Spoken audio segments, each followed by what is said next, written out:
सर्व पत्रकार मित्रांनो, तुम्ही आधी बोलणार आहे? नाही सर, तुम्ही बोला. तुम्ही खाली बोला. हो, मी खाली बोला.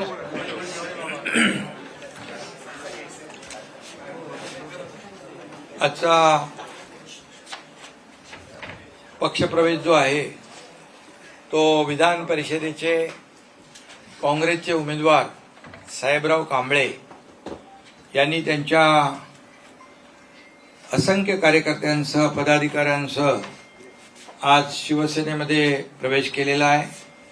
त्यामध्ये काँग्रेस तालुका अध्यक्ष महिला सूर्यकांता दिंडाळकर, जिल्हा उपाध्यक्ष युवक काँग्रेस राहुल वानखेडे, प्रफुल्ल खंदारे, तालुका अध्यक्ष चेअरमन खरेदी विक्री संघ विद्यानंद नलावडे, कैलासराव गुगरे, नामदेवराव शिंगणकर आणि ज्येष्ठ काँग्रेस नेते पंजाबराव भालेराव, PC भोळे, रवींद्र जाधव, लक्ष्मण धुळे, रविचंद्र दवणे, संतोष चव्हाण, गंगाधर शिंदे, बरीच लोक, सगळ्यांची नावं मी घेत नाही. सरपंच आहेत, युवक काँग्रेस सदस्य आहेत, आपल्या खरेदी विक्री संघाचे संचालक आहेत, त्याचबरोबर तालुका अध्यक्ष महिला आहेत, युवा अध्यक्ष आहेत, काँग्रेसचे सर्व या ठिकाणी मला वाटतं उमरखेड मधले सगळे पदाधिकारी, उमरखेड महागाव मधले सर्व काँग्रेसचे पदाधिकारी आज साहेबराव कांबळे यांच्या सोबत शिवसेनेमध्ये दाखल झालेले आहेत. मी त्या सगळ्यांचं मनापासून स्वागत करतो आणि मनापासून साहेबराव कांबळे यांना धन्यवाद देतो की त्यांनी आपले मंत्री संजय राठोड यांच्या मार्गदर्शनाखाली ही जी निवडणूक आहे दुष्यंत चतुर्वेदीची ती बिनविरोध केली. याबद्दल मी त्यांचं मनापासून अभिनंदन करतो, मनापासून त्यांना धन्यवाद देतो. खरं म्हणजे त्यांनी गेले अनेक वर्ष काम करत असताना त्या ठिकाणी जी उमेरखेडची निवडणूक झाली विधानसभेची 93,000 मतं त्यांना मिळाली होती. आणि आता शिवसेना आणि साहेबराव कांबळे हे ताकद जी आहे आता त्या ठिकाणी वाढणार आहे आणि तिथं संजय राठोड यांच्या मार्गदर्शनाखाली साहेबराव कांबळे या ठिकाणी शिवसेनेचं काम वाढवतील. दुष्यंत चतुर्वेदी हे आमदार झालेले आहेत, त्यांचंही मी मनापासून अभिनंदन करतो. ते बिनविरोध झालेले आहेत आणि म्हणून आजचा हा प्रवेश जो आहे हा अतिशय महत्वाचा आहे. यामुळे आपला मतदारसंघ उमरखेड महागाव या मतदारसंघामध्ये देखील ताकद आता वाढलेली आहे. याचबरोबर उभाट्याचे पण काही लोक पदाधिकारी, उभाट्याचे पण उपनगराध्यक्ष आणि इतर काही पदाधिकारी त्यांनी प्रवेश केलेला आहे. त्यामुळे या भागामध्ये जे संजय राठोड पालकमंत्री आहेत तिकडं आणि त्या भागात आता ही अशी साहेबराव कांबळेंसारखी पदाधिकारी शिवसेनेत येत आहेत एका विश्वासाने. त्या विश्वासाला सार्थ करण्याचं काम आमचे शिवसेनेचे लोक करतील. आणि या भागामधले जे काही प्रश्न त्यांनी सांगितले की पीक विमा असेल, वीज भट्टीवर काम करणाऱ्या ज्या आपल्या भगिनी आहेत त्यांना जो काही योजनेतला लाभ मिळाला पाहिजे, त्याचबरोबर शिवाजी महाराजांचा पुतळा उभारणे आणि या सर्व जी काही तिथली विकासाची कामं आहेत त्याला चालना देणे, अशा प्रकारचं काम साहेबराव कांबळे आणि आमच्या सर्व जुने पदाधिकारी आहेत त्यांची मागणी आहे.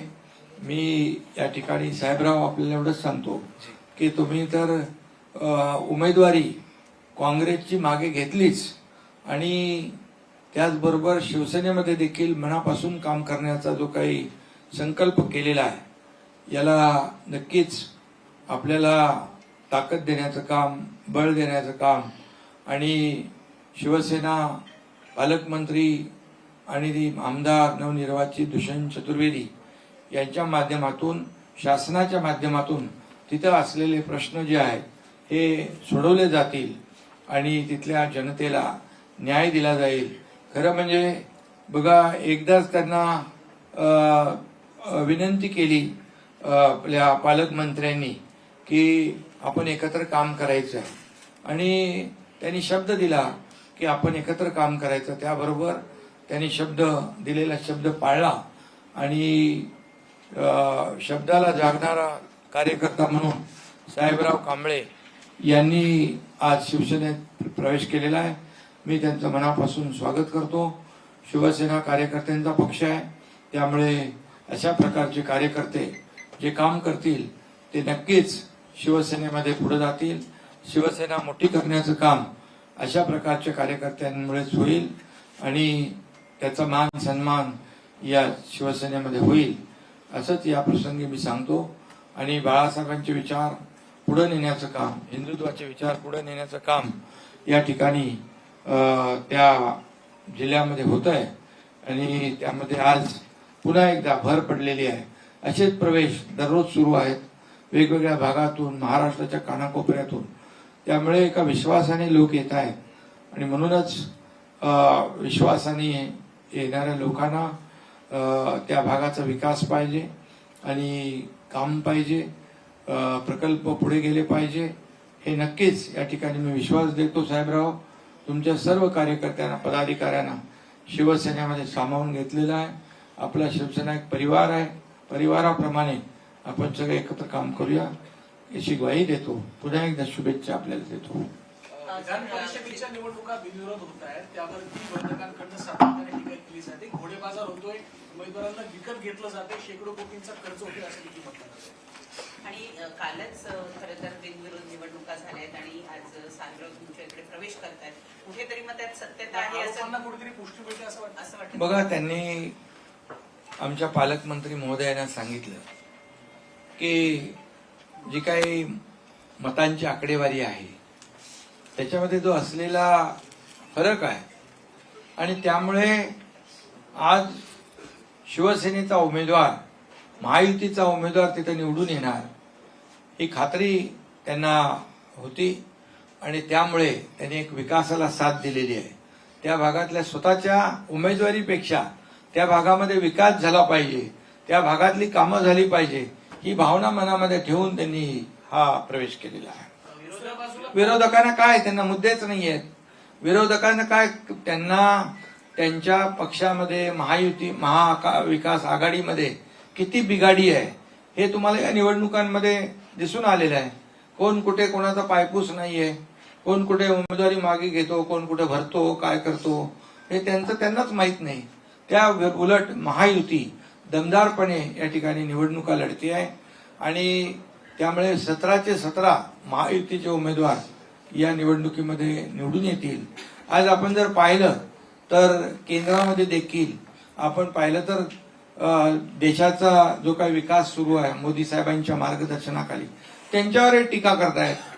म्हणजे त्यांच्याकडे मुद्दे नसल्यामुळे हे सगळे टीका टिप्पणी, आरोप प्रत्यारोप या सगळ्या गोष्टी आज त्यांच्याच उमेदवारांवर ते आरोप करतायत. म्हणजे त्यांच्या उमेदवारांवर, पक्षाच्याच पदाधिकाऱ्यांवर आरोप करणं किती योग्य आहे. आणि म्हणूनच त्यांच्यावर विश्वास नाही, पक्ष नेतृत्वावर विश्वास नाही आणि म्हणूनच या सगळ्या गोष्टी ज्या आहेत त्या या ठिकाणी घडत आहेत. मुंबई शहरामध्ये वरळीमध्ये एक तरुणाचा मृत्यू जो आहे तो लाईव्ह कॉन्सर्ट कार्यक्रमात झालेला पाहायला मिळतो. काल हा कार्यक्रम वरळी मध्ये होता. एका तरुणाचा मद्य पेय केल्यामुळे मृत्यू झाल्याची माहिती समोर आली आहे. पोलिसांनी आणि त्याला परवानगी दिली नव्हती अशीही माहिती पुढे येते की पोलिसांनी परवानगी नाकारली असताना कुठल्या तरी राजकारण्याच्या वरद हस्तामुळे हा कॉन्सर्ट झाला असं एक आहे. आणि असाच प्रकार महिनाभरापूर्वी याची पोलीस चौकशी करतायत आणि जे कोणी दोषी असतील त्यांच्यावर कारवाई होईल, कडक कारवाई होईल.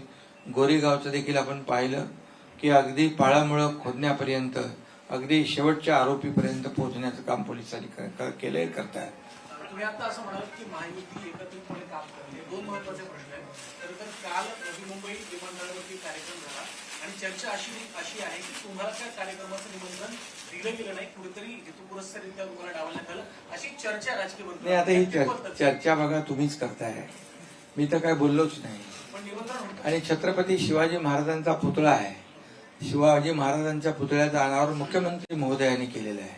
मुख्यमंत्री म्हणजे सर्व आमचं मंत्रिमंडळ आलं.